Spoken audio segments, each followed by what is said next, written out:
The Southern Republican Leadership Conference wrapped up Sunday, and the GOP is fired up for upcoming midterm elections.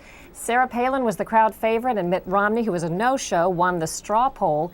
CBSNews.com's Brian Montopoli was in New Orleans for the conference and joins us now from New York. Give us your little summary of what you saw and what you thought, Brian.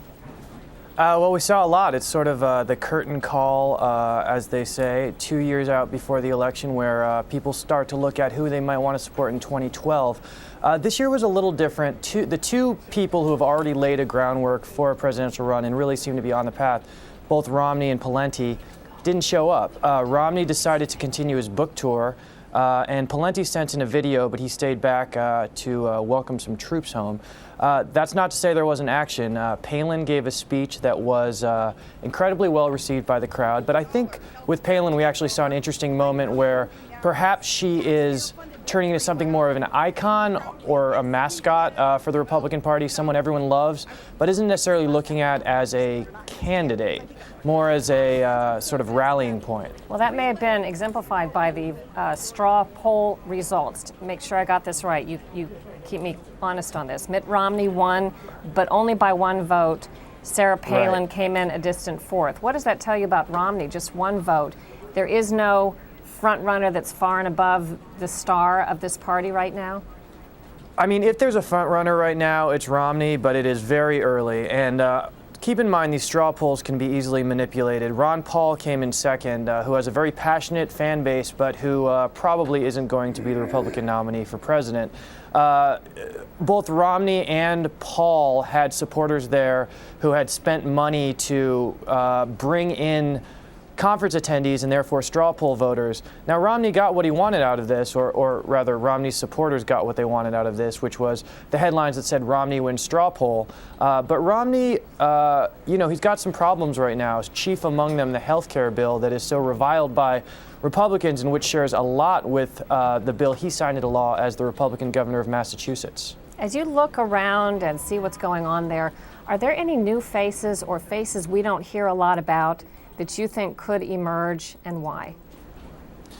You know, I think it might be someone that we're not talking about right now, but there were a couple people there who are worth mentioning. One is actually Rick Santorum, who you might remember. He lost his re-election bid in 2006 in Pennsylvania, big social conservative, and became a real target of the left for some of his comments on homosexuality and some other issues. He's eyeing a presidential run, and he gave a speech that was well received. I don't think he's lit anything on fire yet, but there's a good chance he's going to be hanging around. Another guy to look at is Mike Pence, who's a member of the GOP leadership from Indiana.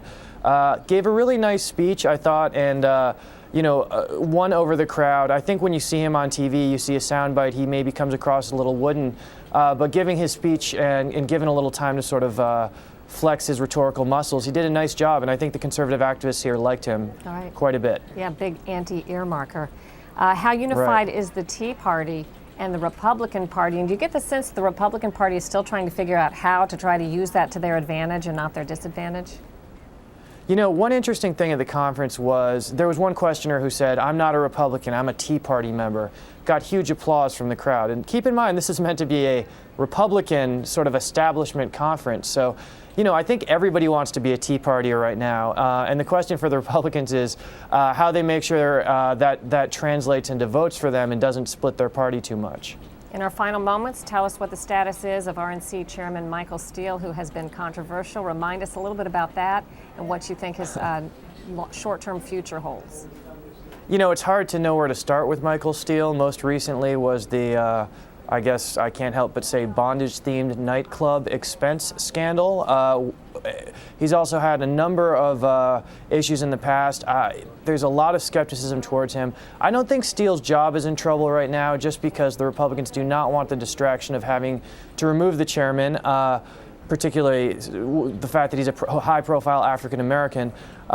What I do think they want Steele to do is just to stop talking, to take a lower profile, and to focus more on the sort of hard work of fundraising and less on being out there sort of as a big personality. Very interesting. Thanks so much, Brian. And you can catch Brian's reports from the SRLC and the latest news from the Nuclear Summit on CBSNews.com's Political Hot Sheet.